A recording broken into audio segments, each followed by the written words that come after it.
Asia. Asia has a Times Square. They have almost everything. They've mimicked themselves and likened themselves. China have likened themselves to America. So now the Bible tells you what happens to them next. Who will be next after that? Let's see.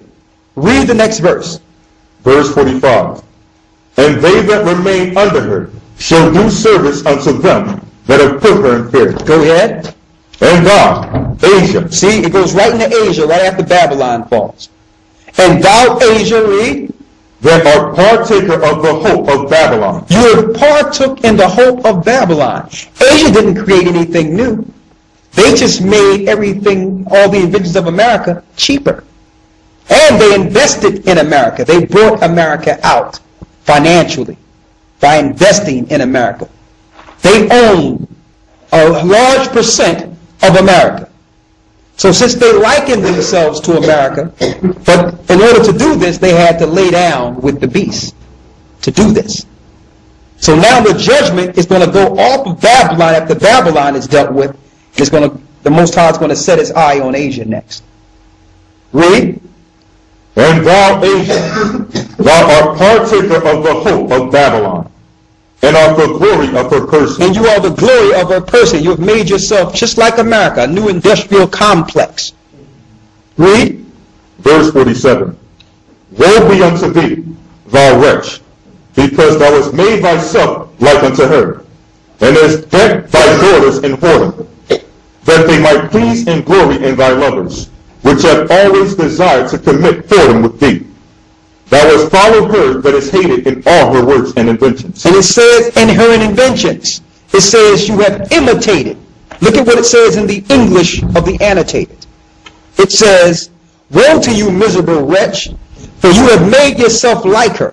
You have decked out your daughters for prostitution to please and glory in your lovers. The Asians at one point had honor. They were an honorable nation at one point. Not when America got a hold of them. They made themselves as Americans. Who's seen that movie? I like to always relate things to movies. Who's seen that movie, The Last Samurai? Tom Cruise. Yeah, the Tom Cruise movie. You need to look at that movie. You will see what they would call American process. America's progress against honor. Right? And it says here, you have imitated that hateful one in all her deeds and devices. Therefore the Most High says, I will send evils upon you. And right after America is dealt with, according to prophecy, Asia will be plagued on a high level. Now, this is the culmination of the second coming. We have to go through all this before Christ actually come and save us out of what's left. Read. Verse 49.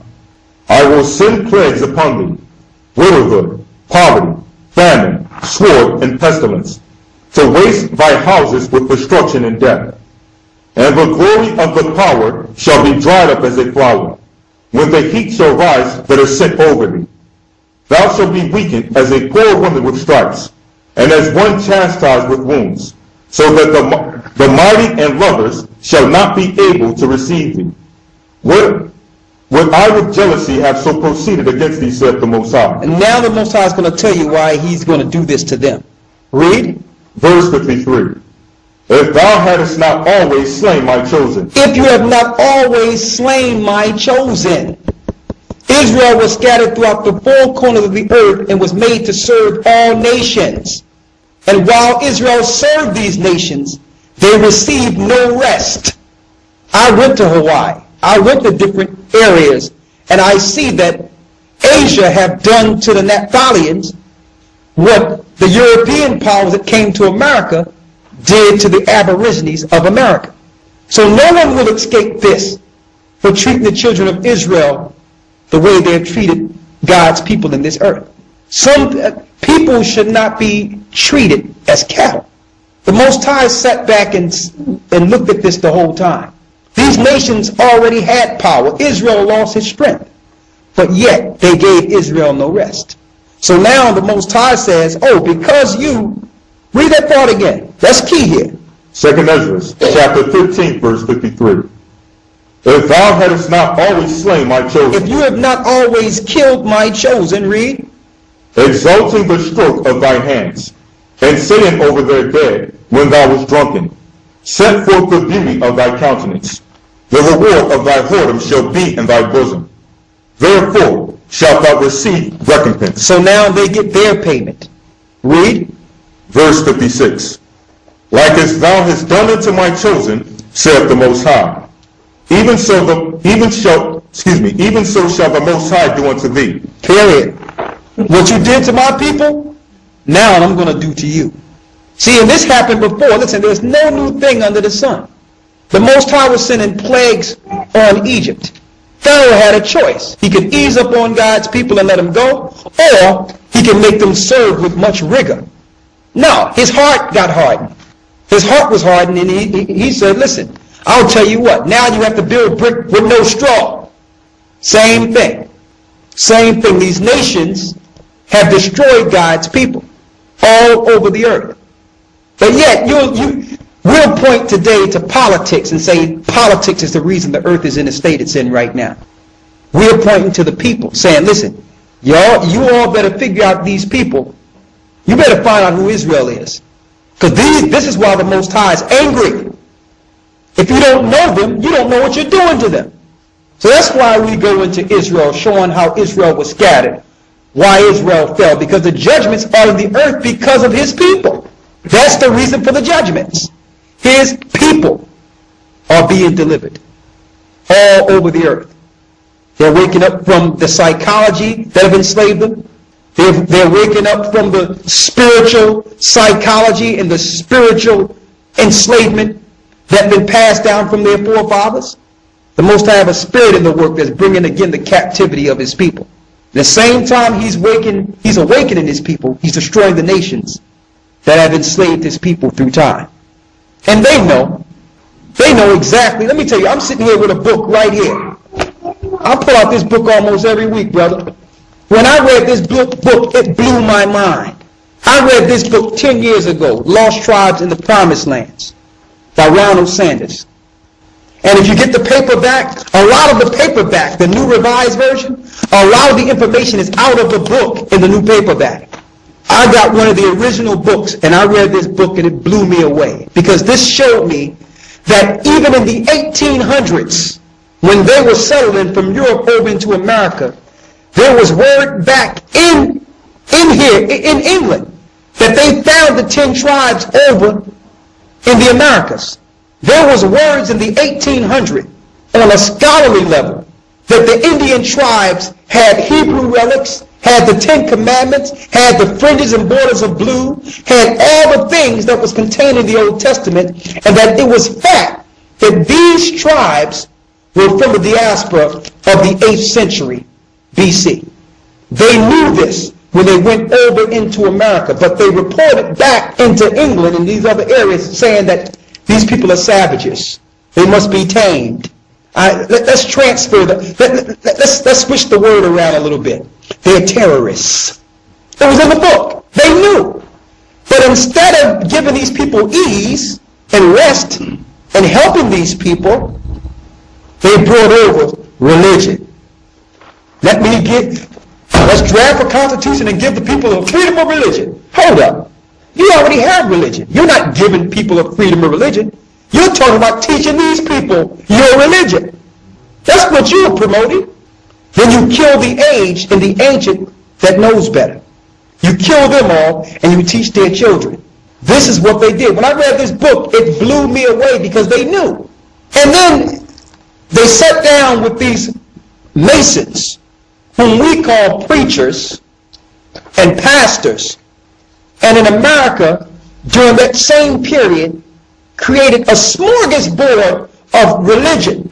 At this time, everything is springing up. Jehovah's Witnesses, Lutherans, Mormons, you name it. They're springing up all in America. The boat that came over was Catholic. But you got all these different stems of religion that was aimed towards destroying that people that who were the aborigines of that land. They were very spiritual people. They didn't need the religion that was coming. They were spiritual already. They understood the earth. The earth was fine. The animals were fine. But yet they didn't show these people any rest. They lied and called the people savages. Through time, the children lost their identity. That was the plan from its inception. The plan when they went to America, they knew. It tell you in this book, and Christopher Columbus Dialis, I went through it last week, that he used 2nd Esdras as the authority to know that the earth was round, to get to these Indian tribes that were over in the land. And I hate calling them Indian, because Indian means savage. That's the label that was placed on the children of Israel, the lost tribes of the diaspora. When I read this book, it blew me away. And guess what? Ronald Sanders, I pull this out all the time. Ronald Sanders, who's Jewish, compiled this information. Okay, I wanted to bring that out. So they didn't give Israel no rest. They didn't give Israel any rest. They used a Gatling gun against them, killing them, burning down their villages, moving them to plantations. It sounds familiar, don't you? That's what's going on in Afghanistan. That's what went on in Iraq. The same war. But back in England and back over in the homeland, they was telling people, yeah, it's progress. We got churches and hospitals. We got a way to care for the people. We're going to cure their smallpox. Oh, the smallpox you brought over to them in blankets. Thank you. Appreciate it. So now, I'm examining these wars according to prophecy, and that helps us understand all the goings prophetically in the earth. We understand the wars, why the wars are culminating. Go to 2nd Esdras 16. The Most High is destroying this world for his people. I know some people don't want to realize that and understand that, but yes, he did it in Egypt, and he's doing it now. Nothing never changed. These things never changed. The Most High didn't just reject his people and accept it and say, listen, everybody is my people now. That never happened. The only way you can accept this God is to serve him and follow his commandments. And these nations will not follow his commandments. They refuse. So the Most High have awakened a small elect that will be a light to the Gentiles and give them the truth to escape what's coming. It's a very minute few that's going to make it through this. 2nd Esdras 16:1, read it.